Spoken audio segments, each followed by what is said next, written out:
If you want to continue to follow our adventure, click subscribe. So you don't miss anything, click the bell notification. So yesterday I told you that we had to endure this snow, as you can see. I posted yesterday that the camper is just doing absolutely phenomenal. It's funny, this is the second winter that we've had to deal with in Missouri. Now last year we didn't have to deal with a lot of snow, just a little bit in the pop-up camper. And I remember all the naysayers saying, boy, you're not going to be able to live in a pop-up camper in the snow. You're just not going to be able to do it. So, you just will give this up. Go live in a hotel room or go get an apartment. Just give up your nomadic lifestyle. I didn't listen to them, and I'm glad I didn't, because we did survive. It wasn't that hard. We bought, we had to rent a spot in the guy's yard. Cost $150 a month, and there was electric.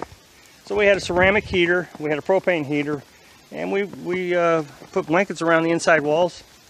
Did a fantastic job.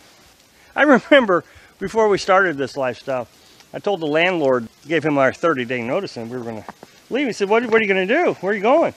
I said, well, we're going to travel the country and just kind of do a semi-retirement thing, work on the road.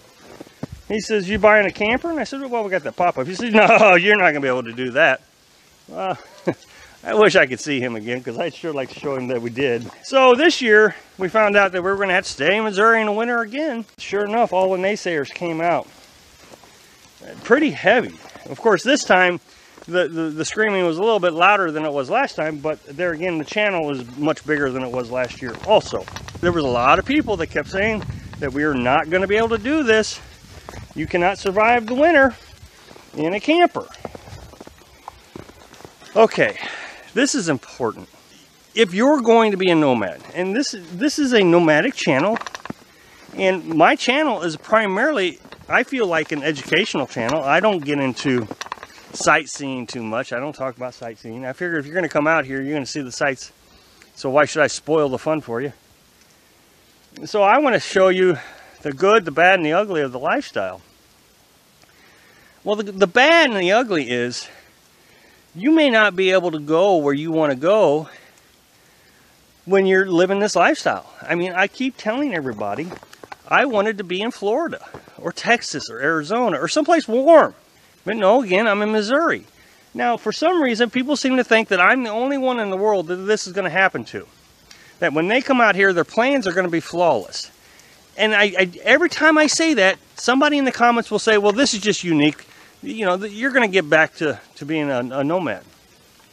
Well, of course I'm going to get back to being a nomad, but that doesn't mean bad things aren't going to happen, and that you're going to have to go someplace that you didn't want to go, and you're going to have to deal with the elements.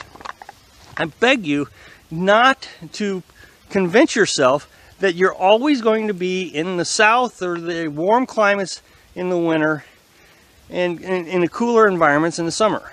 If you convince yourself of that, then I think you're going to be one of those naysayers that says you cannot survive a winter in a camper because you're not prepared for it. You have to be mentally prepared for the camper. Now, here's what's interesting. We have spent $0 to prepare for this winter. Well, that's not true. I bought an extra carbon monoxide detector just for safety's sake. I went ahead and finished, which I was going to do anyway, so I'm not really counting it. I went ahead and finished insulating the camper. But that was only $7. Carbon monoxide detector, I think, was $10. So it's not like we spent a fortune preparing for winter. It's a mindset. What are you going to do? How are you going to handle it? What are you going to do about water? What are you going to do about showers? What are you going to do about heat? And once you figure all that out, then you're prepared. But do not start this lifestyle without the idea that you're going to have to deal with some harsh climates. That you're going to get out here into the forest, and you're going to have to realize, well, it snowed 5 inches, and we're stuck here for a few days. But you see it on Facebook all the time. People get in trouble. I don't know why people comment and say, okay, well, that's not going to happen to me because I'm always going to be in Arizona in the winter. Well, if you just go on Facebook and look at the groups, they're not in Arizona. They've quit. They've stopped the lifestyle because they couldn't make it to Arizona. I've said that before too. The Facebook groups die in the wintertime. Nobody's talking in them. So if you're one of those folks that says you cannot survive this lifestyle, if you're telling me that I cannot survive this lifestyle, you should reconsider coming out here to live this lifestyle if you're not prepared and convinced that you may have to suffer a Missouri winter, or worse yet, a Minnesota winter, a Canadian winter in your camper. It is very realistic it could happen. I mean, there's another YouTuber that had to go to Florida in the middle of summer because his mom got sick. So it does happen. Now, another comment I get quite frequently is, I don't know how you can stay in your camper all that time. Because we do. We spend an enormous amount of time inside our camper.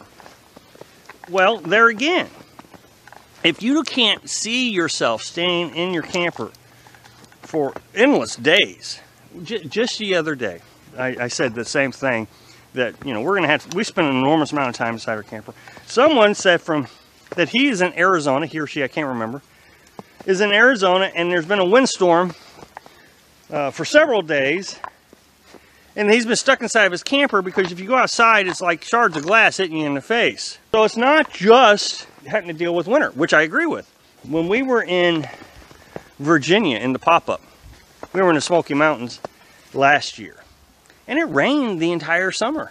50 degrees. It was July, and it was 56 degrees one day, and it was raining. It rained almost the entire time we were there. You know, what, 2.5 months? It rained. And so you spend an enormous amount of time in the camper, cooped up. If you're not prepared to do that, then you may want to reconsider coming out here. Now, I know the folks that are going to say, no, that's not going to happen to me, and you'll have this reason.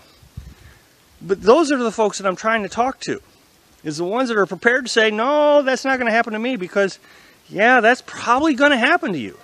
I've said this many times. Bad things happen more times than they don't. Thanks for watching. Click like if you like the video, and happy travels.